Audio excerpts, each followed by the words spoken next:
Hey, welcome to the Successfully Unemployed Show. My name's Dustin Heiner, and I'm here to help you learn how to quit that JOB, that just over broke job, by investing in real estate, by having businesses, by having passive income in every single way possible. And there are so many different platforms out there that you can actually use, social media or anything like that, that you can use to help you in your quest to quit that JOB. And today, I have an awesome expert on the show who's going to show us how he became successfully unemployed, as well as how we can and utilize things like Quora or a Medium or other things that we normally don't think of. We normally think of Facebook, Instagram, TikTok, and things like that. But there are so many ways out there that we can use to quit our JOB. And today I have on the show Jon Brosio, an expert in these new, I won't say new, but they've been around for a while, but things that we don't really think about. So, Jon, thank you so much for being on the show today. Hey, Dustin, thanks for having me. Man, Jon, so I really appreciate the idea of utilizing more than just, let's say, Facebook ads, because you get so many people say, oh, just use Facebook ads, and that's going to be the best way to go. Well, ads cost a lot of money. In fact, I literally lost, I want to say $20,000 doing Facebook ads, and it was probably a lot of different reasons, but it just didn't work for me. Now, I'm really glad to bring you on because of seeing how you've actually become successful at that point. Now, tell us, how have you been able to quit that JOB so that you can provide for yourself and your family without working for somebody else? Yeah, so you touched on it a little bit. I consider myself by trade a writer, and the way that I write is by publishing my work on both Medium and Quora. They're two different websites entirely, and they serve similar purposes. They also deviate a little bit, but what I'm allowed or able to do is produce content which I'm an expert in, and that kind of grew as a result of just learning new things with actually writing.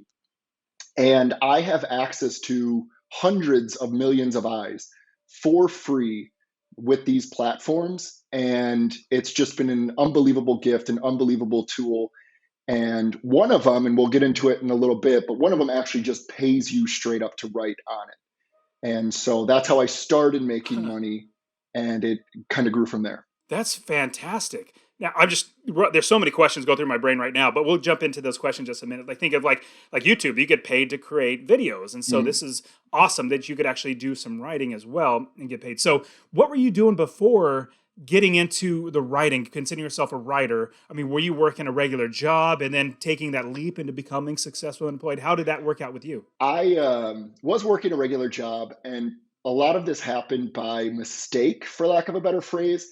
This was a while ago, but I was in my early 20s and I was working for a company that was kind of just post startup. It was really cool. We had about 60 employees. You really felt like your kind of value was being taken seriously. It was considered, your viewpoints.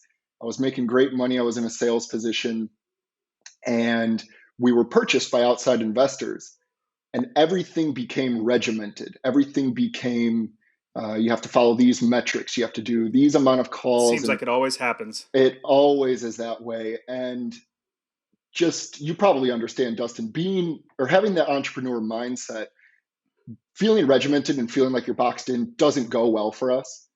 And Not at all. so while I and my team was still generating personal income and revenue for the company, near the top of my team, I wasn't doing it the way it was supposed to be done. So, to make a little bit longer of a story short, I was brought into my boss's office and said, "Hey, you have to do it our way or essentially the highway." They gave me a 30-day plan to kind of get me back on course. I remember looking over the plan and I said, "Listen, I can't sign this." They said, "Why not?" I said, "Well, in 31 days, we're going to have this same conversation." So that was my exit from the corporate world. And I needed to find another job really quickly. So I got into fine dining. I was able to kind of control my destiny with the table, with my section, with understanding the food. I learned a lot about person to person sales, especially selling like higher ticket wine. So I did that a couple of years, and then a restaurant I was working at burned to the ground. I kind of just was running into a lot of unlucky instances. From there, the next morning I woke up and I said, you know what? If I can work at a place where I was unhealthy at that time, I was smoking cigarettes, I was staying out late. So if I can lose a job where I'm not fulfilled internally and I'm kind of just going through the motions, literally overnight, let me try to do something that I actually enjoy. And for many years, I was doing improv comedy, I was writing. So the next morning, I decided I'm going to write for 30 days. And I did that. I actually wrote for way longer than 30 days. I bought a Wix website, which was then a Squarespace, which is now a WordPress. But I just wrote what was on my mind. One thing led me to another, and these kind of avenues open up where you see new things. And I was introduced to Quora, and we'll get into Quora, but it's a question answer based platform. From Quora, I was introduced into Medium. Within the span of finding those platforms, 3 months, I generated over 1 million views of my content. Over the next handful of years, I'm over 5 million views Wow. now. And it really just blossomed kind of serendipitously. That's I love the idea that you can what you took yourself through where it said, you know what, I could be putting my all my effort into somebody else's business and it could literally just fail. And why don't I do that on my own? So I think that's brilliant. And it's interesting to have some sort of catalyst like that where a store or a restaurant actually just burns to the ground, or a company comes in, buys out the company and says, you're no longer employed here, or you have 30 days to change. So my brother, he was actually thinking about quitting. He started doing a poker teaching website, podcast and everything. And he's like, eventually I want to quit my job and focus solely on that. Well, like 6 months later, the corporation that owned it was sold to another huge corporation. The day the whole escrow went through, the I guess corporate firing guy walked in the office, like 9:01 the transaction went through, 9:02 the guy walks in the door, everybody, you're fired. And so my brother's like, oh my goodness, I got to make something happen. And just like you, he did the exact same thing. He was like, I got to make this work. And so I'm really really interested to hear how you could actually write answers to questions and actually make money. And the thought of generating that many eyeballs looking at your content, even if, let's say, 10% of the people, or let's even 1% of the people that are reading all that, so if you have 5 million viewers, 1% of that, what does that come up to? Like 50,000 people that are actually looking and really engaging your stuff, saying, I really like the way this guy writes and all that sort of stuff. That's just 1%. And so I'm really, really engaged. Now, okay, let's setting aside the writing aspect, because that's going to be a whole nother ball of wax. That's like, there's so much like, what do you write on, all that stuff, which we'll talk about. Talk to us about what Quora and Medium are. And you said one of them pays you actually for writing. So tell us a little bit about each one of those so we could dive into those. Yeah. So I think it's probably better to talk about Quora first because that, especially as a beginner writer, sets you up so you can be successful on Medium, which is the platform that actually pays you. So Quora is kind of a truncated word, QU for question, OR, or A answer. So it's essentially like what Yahoo Answers should have been. But you go to Yahoo Answers and it's a bunch of yoo-haws kind of just trolling. So Quora is a platform with 300 million unique monthly users who are asking questions. And what the platform is really looking for are questions that you can't find by Googling. So they don't care about what is 2 plus 2. That is something that's concrete, we can find easily. They want to know things like, how was it when you got fired from your job, your corporate job? And you can have a bunch of people kind of listing off their experience of doing that. And so I was in this place where things were pretty vulnerable. I had just lost my job. I was on unemployment at the time. I was in my early 20s and I was feeling a lot of vulnerability and I wanted to share that with the world. I've also been for years obsessed with personal growth and self improvement. And so I was seeing these questions that were kind of aligning with that or asking those questions. And I was giving my expertise in writing it. And the first one I wrote, I had a Wix or a Squarespace website at the time. And I remember I would write an article, I would publish it, and maybe like I was using Instagram for my marketing efforts, and maybe my mom would like the post. A couple of like old friends from high school would like the post, and I'd get 13 views on my article. Go to Quora, my first ever article got 800, which for me that was that was insane. Like it blew the doors wide open. Little would I know what really that platform is capable of. But so I'm going through the 30 days and I keep posting. And then I start to notice patterns of, I like to call them fishing pools. You can buy yourself a boat, go out into the Hmm. middle of the ocean and hope to find fish. Or you can get like a yacht with dynamite, go to the Mediterranean, know where all the Mediterranean sea bass are, and just fish literally with dynamite. And there's ways to kind of navigate Quora so you can reach a larger audience. One of the biggest tools I find with that platform is when you see an article, say you structure your headline correctly, you structure the content, you offer takeaways for the reader, and you get 100,000 views, in real time, okay, this worked. An audience is looking for this type of content. So once you kind of master that, at least through my own personal experience, that's when I moved over to Medium, which is a platform that was created by one of the founding members of Twitter. His name is Evan Williams in 2012, I believe. They see a little bit less. They see about 100 million to 200 million. They're a proprietary company, so they don't release that stuff. Um, and they allow you to post articles and you get royalties as a result of it. So there's a partnership platform where you pay $50 a year and it's pretty much redistributing all of that money from millions of people through read time. So when you can hone your craft on Quora, answering questions, you can go then to Medium and say, I'm skilled as a writer. And it kind of goes crazy from there. Like I've gotten, without even looking for clients, I've gotten freelance clients. It's another way I make money.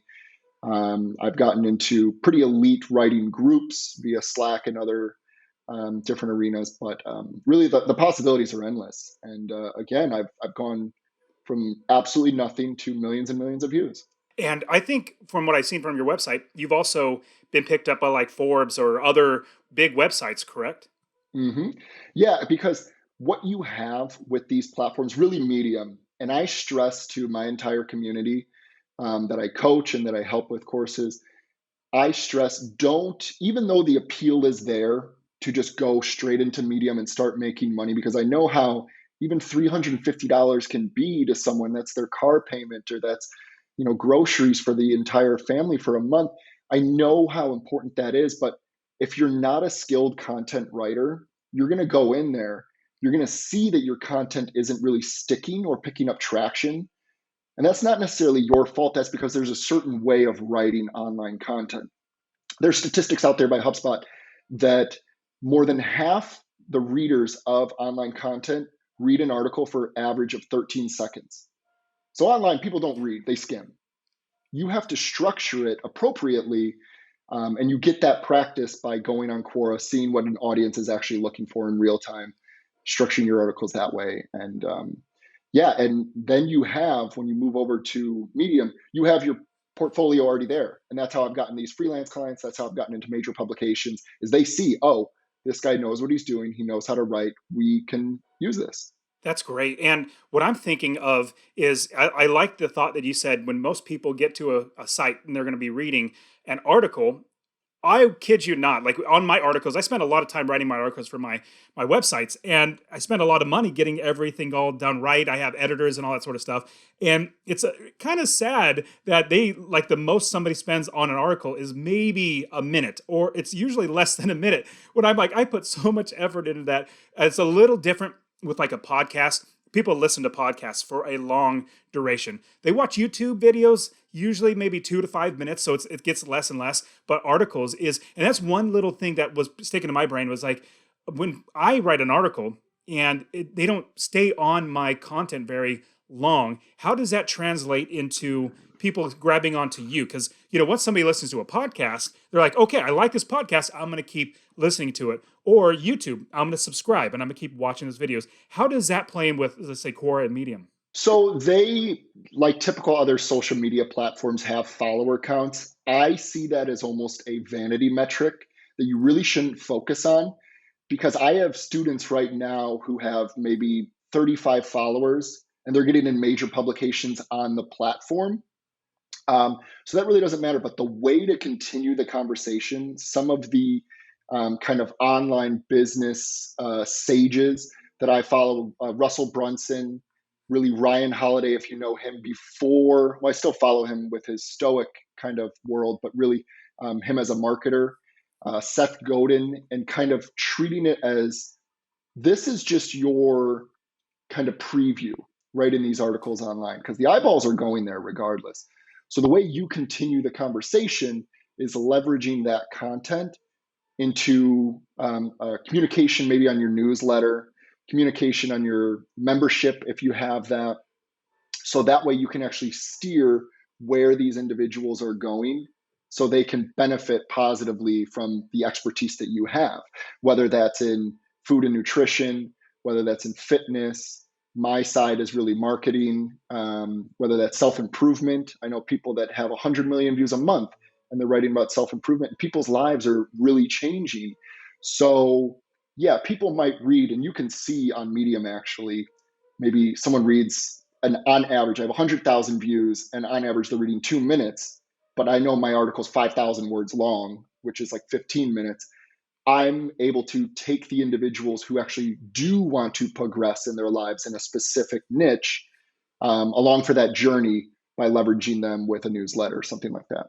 I think it's a great idea. And I know that with people that are going onto these Medium and Quora, and these ways to actually attract people, there are a lot of questions are coming into my brain. Like, number one, if somebody is like I teach people how to invest in real estate, and I have courses, I have membership and everything like that. And I'm already working really, really hard to create content for my website so that Google, the SEO algorithm finds people and sends them to my site so they go there. Can you repurpose content that's already on your site? Like, let's say somebody asks a question like, hey, I already wrote an article. Can I copy and paste it onto Quora and Medium, or is that frowned upon? So you're actually kind of hitting on a lot of the strategy that I go over with a lot of the people that I mentor. Medium already does rank pretty high in SEO, and that's how a lot of people are introduced to it. I know a fellow writer who was working at his full-time job, and just last week he put in his notice to leave that job and go full-time with Medium, but he was introduced to it in a consulting gig where he had to do a lot of research and Medium was coming up. But what I encourage individuals to do is write your content on Quora. And if you're seeing, okay, this one had 25,000 views, you know that an audience is gravitating towards it. You don't have to figure out exactly why. You don't have to figure out every single word in the headline. You don't have to figure out if the first paragraph is SEO friendly, but you transfer that over to Medium. Medium has its own algorithmic rules that it can still populate the entire platform, reach one of the trending articles and go super viral with another 100,000 on top of that. Because the way I see it is if people are looking for your content, they're looking on these platforms regardless. They're not like with 300 million people on Quora, you don't really need to worry about the average Joe who's doing a Google search of how can I maybe save my marriage, if we're using kind of like a blown up example here. They're already going to be on the platform. There's thousands and thousands of content that's already helping people do that. And so I don't waste any time. I was joking with my girlfriend the other day that all throughout my academic career, I was always like a B minus student. I always did enough. Like I would pay attention in class, but to actually learn like the really, really hard stuff. And for me, like you said, paid advertising, digital advertising, I've lost some money too. SEO just to me is a kind of entity that confuses me even when I read the first paragraph of someone trying to help me out with it. So let's go the B minus route. Use these platforms that are already there that are helping you and not worry about all the complicated stuff. I think it's a good idea. And I'm thinking of if I'm going to be continue to build my brand and I want people to find me, I really personally like the free ways or the ways that you could potentially get paid for. Like if you're creating YouTube videos and you put them on YouTube, you eventually, if you get enough subscribers, enough views, you can start getting paid. I mean, there are some people who are making lots and lots of money there, but then also people see you as the expert. So that's a free way. Another one is having a podcast. You can have your own podcast and you get seen as the expert because you're putting it out and it's not costing you money. It's not like Facebook ads or that's just really drawing out money, but it's a way to reach people. And if you're doing it organically, like Quora or Medium, it sounds like people are just finding you just because those products or the platforms in themselves have the ways for people to find you. They know, hey, this guy's, or maybe this piece of content is actually doing well. Let's send more people to it. So I really, really like that idea. Now, if we were to think, or let me ask you a question. Can I actually start, like if I want to do, I really hate my job, I want to quit right now and start writing. Is that a bad idea? Should we start, like I think you touched on it, honing your craft, start getting better and better at writing?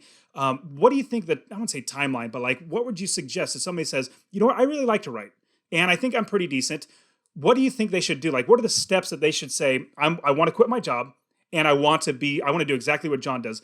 What's the first thing, second thing, and third thing that we need to do to get there? So a kind of mantra that I like to live by and promote is, first off, the side hustle is going to be your way to freedom. Speaking through my own experience, use the side hustle first. I understand, and I like to believe that there is an epidemic of people working jobs that they don't feel like they're fulfilling, for bosses they maybe don't necessarily respect, earning wages that they don't feel like they're deserving of.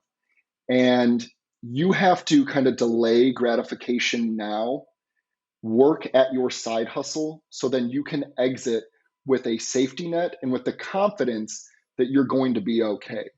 To give you a little bit of my own story, I was working in fine dining, and it's a very demanding profession, especially if you're working at a high level and you have to understand a lot of, you take your work home with you because menus change daily and new wine. So I was writing minimum 2 1,000 word articles a day, which now isn't that much because I write way more in-depth stuff, but and it would take me about an hour and a half with research to write a 1 to 2,000 word article a day. I did the math in one of my articles talking about how much writing I've done. In a calendar year, I was at like 500,000 words. It was something crazy. And I think the first kind of mindset shift an individual is going to want to do if they want to live this life is to treat your side hustle like it's your main hustle, like it's your full-time job. Kind of make a shift. If you're working 9 to 5, that's really from 5:30 when you kind of can disconnect from everything until 7:30, maybe before you eat. You're researching everything for your article. You eat with your significant other, you eat with your family for an hour. Afterwards, you're going until 11 o'clock at night writing this article. After that, you're pitching it to a publication, maybe on Medium if you're already at that step. And you are treating this like there's no other option, because I can stay at this comfortable 9 to 5 for the next 25 years, but where am I going to be? You said it really, really well. And I want to make sure everybody understands this, that when you are, a couple things, having a side hustle is so awesome. It's so great to build that business rather than taking the leap. I had 4 kids. And so I could not, my wife and 4 kids would not like it, or we wouldn't be able to live in a house or have food to eat if I just cut off all the income. So I worked as a side hustle. But in my mind, this is the second part, everybody needs to really remember and stick in their brain is that you are working hard at this side hustle. But this is what I did. Took one step even further. I said, I am actually a full-time investor. Even though I had a full-time job, I consider that personally my side job. Even though 100% of my money came from that job, I said I am now a 100% investor. And I get paid on my value that I bring. So I worked my tail off as an investor to buy property after property, renting them out, making sure that the business runs itself and I make passive income.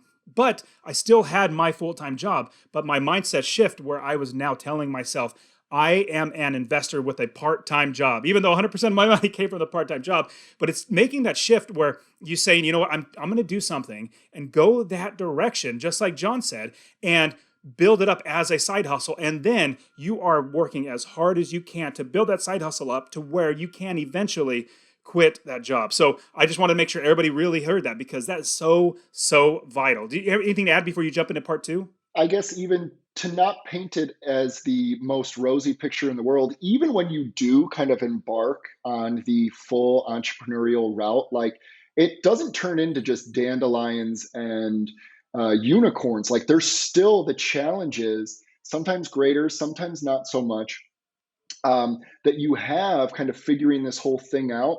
But it's investing for 6 months. I think some people can do it. More likely, it'll be a little bit longer than that, because you got to kind of warm up the algorithm. You got to have a portfolio together. You've got to have a lot of things. But you put in the time now, and you have those sleepless nights, and you have those obsessive moments where even when we start going back to the office, you're in the office and you skip your lunch just so you can get on Quora and take 10 questions that you're going to answer. You do that now so it can pay off in the end. I think it's absolutely crucial to the success long term if you do want to venture into this world. So what's part two or step two that you have? Well, I think step two is to go to tribeloyal.com, take a look at all the resources that I have so you can actually gear your content in a strategic way. Again, I highlighted it maybe 20 or so minutes ago, but there's a way to write online. There's a way to grab the attention so individuals, readers actually click on your articles. There's a way to take someone who might only be reading for 1 minute, but continue the conversation later on and leverage that into an email list. I have a student right now who's been with the program about a month and has grown his email list to 1,900 people. His name's Matt. And at first glance, you might not think 1,900 is a lot because we have these stories on maybe Instagram, these online gurus that have 100,000 and 250,000, but you can really impact individuals' lives with your expertise, and you can turn that into a viable business, even with one email subscriber. Like that's the biggest hurdle.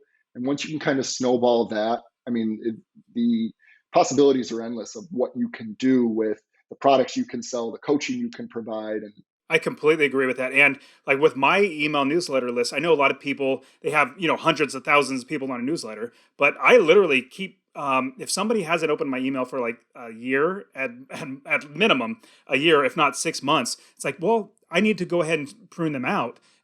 We can always get more. And so that was my thought was I want my people who are on my newsletter to actually open them up. And so it doesn't matter if you have 1,900 or 100,000. If only, let's say 1,000 are opening up from 1,900, that's 50%. When a lot of people that have really, really big newsletters, they were maybe getting like a 5 or 10% open rate. That's really, really not that good. So if you can grab people and actually have them in there, that was one big question I had was, in Quora or Medium, is there a way that you can get them into your newsletter? I'll give you an example. So on all my podcasts, on my YouTube channel, everything, I say, hey, come get your free real estate investing course. I will literally give it to you for free. Go to masterpassiveincome.com/free course, and I will give that course to you for free. And that gets people to get my free course so they can start learning and change their life with learning. But I also get their newsletter or get them in my newsletter so I can keep sending them great content, great videos I put out, new articles. Is there a way, or is that like a no-no to actually say, hey, come get my free, get my newsletter, get my free course? Can you actually do that in both those platforms? 100%. Yeah, 100%. And that's a lot of the value. Now, there's ways to do it. There's ways that will increase your conversion. I have a page right now that's converting at almost 50%. So one out of every two Wow. person. Yeah. So there's like copy that you can do and offering a specific value proposition. There's also, it becomes a little bit, so Quora, there's limits in terms of the amount of content that you can actually put with an opt-in. So you got to be careful about that, but I help individuals learn and understand that. Or Medium's a little bit different in the sense that Medium has, and this is kind of the biggest vehicle for distribution, Medium has what are called publications. And there are two different types of publications. There are in-house.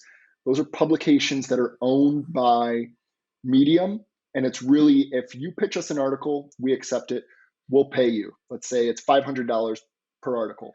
I don't focus on that at all because, again, similar to what I talked about, I don't like feeling constrained. I like writing and talking about what I want to talk about.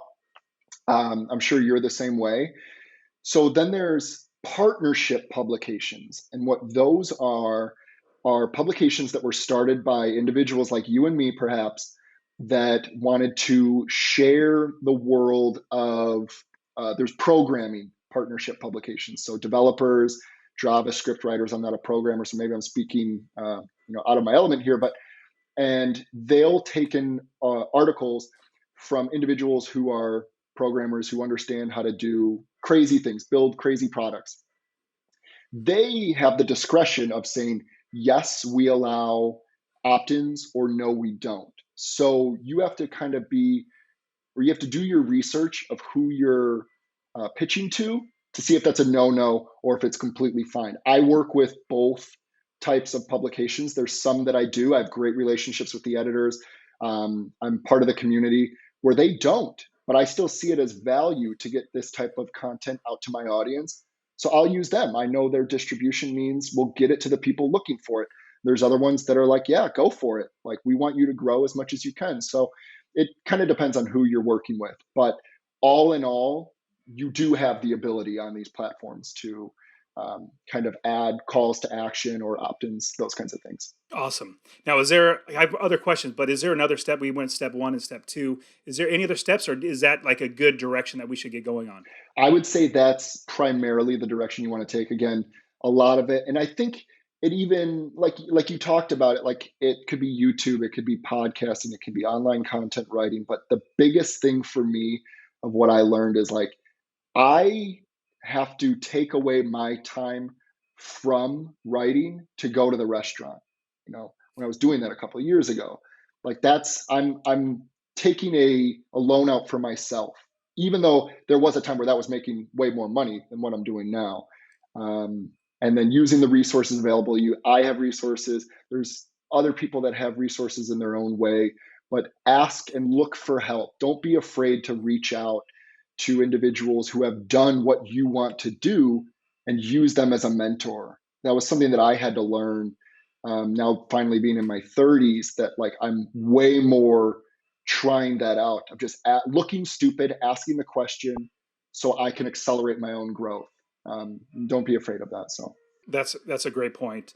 So I had a thought that I wanted to start utilizing YouTube because I love podcasting. I listen to podcasts, and so it was somewhat easier for me to do a podcast because I knew what I wanted. I was a consumer of that content, so I knew what I wanted to do. YouTube, I never use. How to change a spark plug. I would look that up and just watch the video and then go away. I was not a consumer of YouTube, and as I was realizing I want to do YouTube, I needed to make myself be a consumer of YouTube because I need to know exactly what works for YouTubers. So as far as content wise, how to display the content, how to what to say, what not to say, what to show, what not to show. So I needed to actually consume YouTube so I can learn the platform and see what other people who watch YouTube, what they like and what they don't like before I actually started creating videos. At least that's something that I did. Would you say that might be a good idea for Quora and Medium to actually consume it to see what it's like before you really jump into it? yeah, 100%. I'd say for two reasons. The first one being the reason that you just talked about, of actually understanding what works, what strategies are out there. Follow someone who has tens of thousands of followers because they're obviously doing something right. It's what I think about with, now I don't do a lot of digital advertising, but when I see digital advertisements for 1 month, 2 months, 3 months, for me, it gives me credibility towards them because I'm thinking online digital advertising can get expensive very quick. And if they've been doing this for 3 months, that's a lot of money. What they're doing is yielding success, perhaps both to their clients and to themselves. And I think about that with Medium, especially. I've been on the platform since 2017, and there's a lot of waves of these people that come into the platform and they're bright eyed and bushy tailed and they think they're going to like strike their pot of gold. And after 20 days, 30 days, 45 days, they're nowhere to be seen anymore. And I think there's a lot of variables that go into that. I think they didn't listen to me and go to Quora first to hone their craft, but they also thought that just because I have these great ideas means that it's going to resonate with an audience. Like you just touched upon it, Dustin, saying, I go to YouTube because I want to know how to change a spark plug. You're looking for a problem to be solved, right? That's why I think people listen to this podcast, is they're looking for stories of people who solved the problem that are now successfully unemployed. The same goes when you're writing content, producing podcast content, is we're solving a problem. But people go on there and say, I have all these amazing ideas. I'm such a special person. And it fizzles out really quickly because you're making the content about you rather than making it about the audience and their needs and wants. And I think that is something that you can get when you're a user and a studier of platforms like you said, YouTube, Medium, Quora, whatever you're trying to get into, is understand it's more about the audience and what are the top people doing that's working. Follow them and you'll find the path. That's a great idea. And one thing that does come to me as somewhat of a, and I definitely want you to explain if you think I'm hitting the nail on the head or if I'm off. So I personally want to own all of my platforms. I don't want to build my whole entire business off of Facebook or my own entire business off of YouTube or let's say Medium or Quora. Because if that platform deems you for whatever reason, hey, we don't like you and we're going to take you off, then your entire business is shut down. So that's why I love owning my websites. I own my videos. I own my membership, my courses. Like literally everything is my own platform. And hitching your wagon to, let's say, Medium or Quora or YouTube or Facebook, where you have, let's say you have a Facebook group where you have millions of people in there, they love you, but then Facebook all of a sudden, like they close down your account for whatever reason, then you're literally done. So what are your thoughts about that? And how do we mitigate that problem if we are successfully unemployed and we want to make sure we have money keep coming in? So I wish, first off, we're on the same wavelength. I wish that I could have gotten that recorded back in December and shared it to a bunch of kind of counterparts that I know in the Medium community, because I have been talking about it for a while now, that I have this sense of paranoia with platforms and that they can just flip a switch, something changes, and now, for lack of a better phrase, you're SOL. And this happened. Now things are still great, but it did change back in December. And I know a lot of people that their identity, their kind of entrepreneurial identity was, I'm a Medium writer. And one thing changed overnight, and people saw distribution get lowered. People saw the royalties kind of change. And now people are legitimately scared. And I understand why. And that's why I've always been kind of encouraging and instructing the people in my community, like, this is just a tool. This isn't everything, because who knows in 10 years, like if you really want to be an entrepreneur and you want to do it for decades and you want to provide for your family, these are tools. Your business is what you own. It's your proprietary products, whether that be courses, coaching, membership. You like, there's a lot of people even, and I make some income through it, but of affiliate marketing.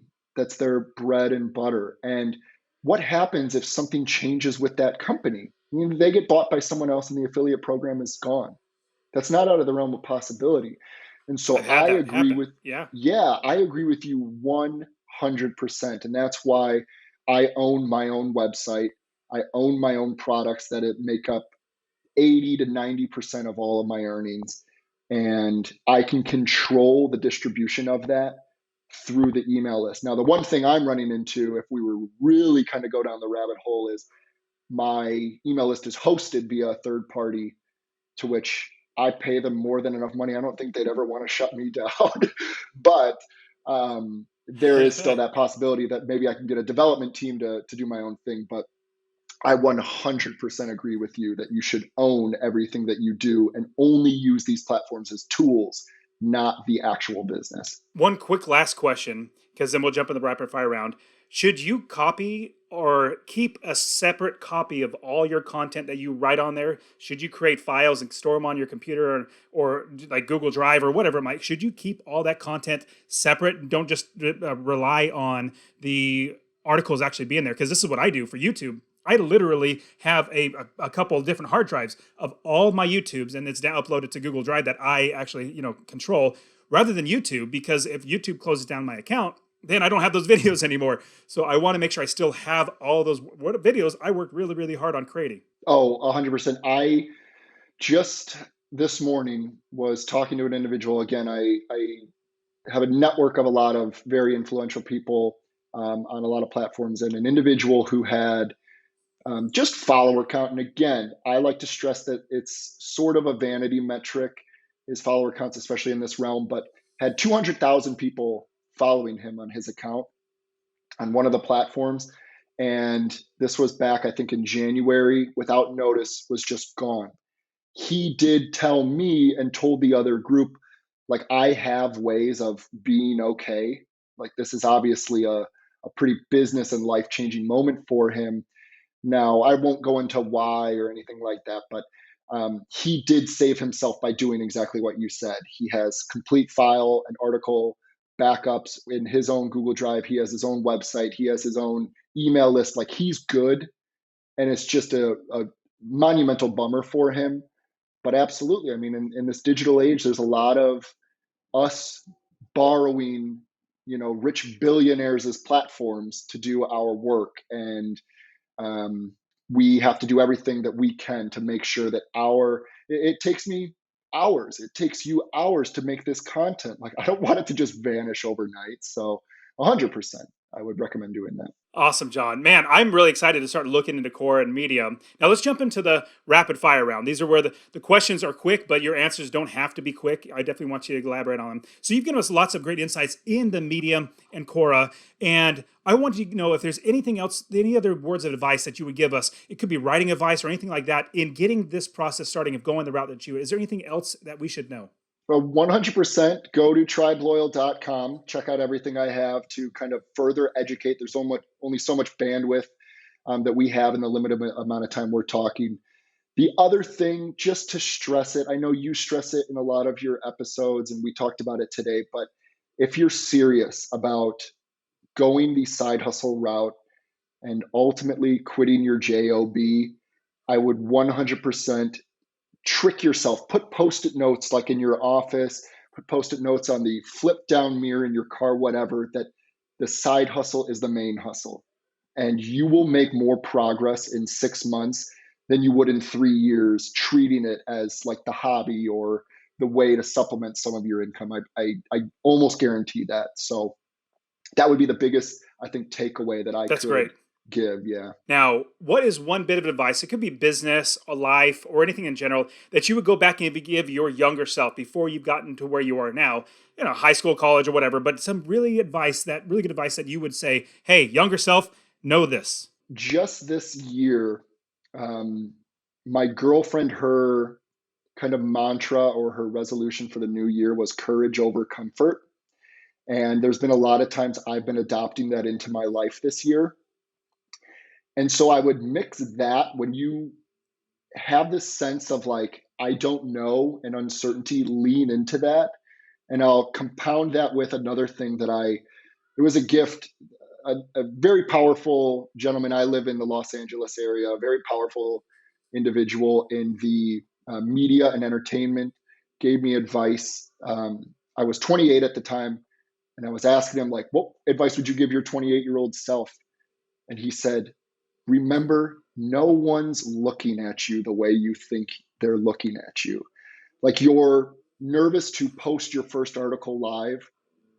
Like, you're nervous, but everyone else, they're going to get on with their day. Like, it's going to be a gift to the world, but they're worried about their own things. Like, I don't know if you had anxiety in your first podcast, but like, once you press publish, it's like, oh, I'm still okay. So lean into what feels uncertain, and also understand that like only you're going to be able to show up for you. So just do it. No one else is watching. Great advice. Okay, so what is one nonfiction book that you would recommend we could read? Could business, life, or whatever. So I'd say the most influential book I've ever read was Think and Grow Rich. I'm sure you've had other guests Love probably it. talk about Yep. that. I'd say one that I'm reading right now, absolutely blowing my mind, is The Bitcoin Standard by Safadian Ammous. He's a Lebanese economics professor. And I mean, Bitcoin is obviously all the rage, crypto and whatnot, but this is really a book on history about identifying what is value and how do we exchange value, what were the first kind of mediums of money. It's blowing my mind. I highly recommend it if you want to understand what even money is in this weird world where we're injecting $6 trillion into the money system. It's an amazing read. Man, you've given us so much great insights and so much great wisdom. I'm really looking forward to looking at Quora and Medium. So I know people are going to reach out to you. You mentioned tribeloyal.com. So talk to us. Is there any way that we could reach out to you, or how can we find you on the internet? Absolutely. You can always connect with me on LinkedIn. It's a focus of mine that I'm trying to grow. I've always been kind of reluctant because I always saw it as just Facebook, and now I'm seeing different value out of it. Hit me up on LinkedIn. Definitely hit me up on Medium and Quora. It's www.medium.com/Jon Brosio. You can't miss me. If you have any questions, you can always reach out to me. I won't give my email. You can find it on sites, but yeah, I'm here to help. That's my mission, is to really find this like nugget of information that I found and give it away. So reach out to me on all kind of the traditional channels. That's great, John. Hey, giving us great insights. I really appreciate your time and appreciate you being here. Thanks a lot, man. Hey, thanks for having me. It's been a pleasure.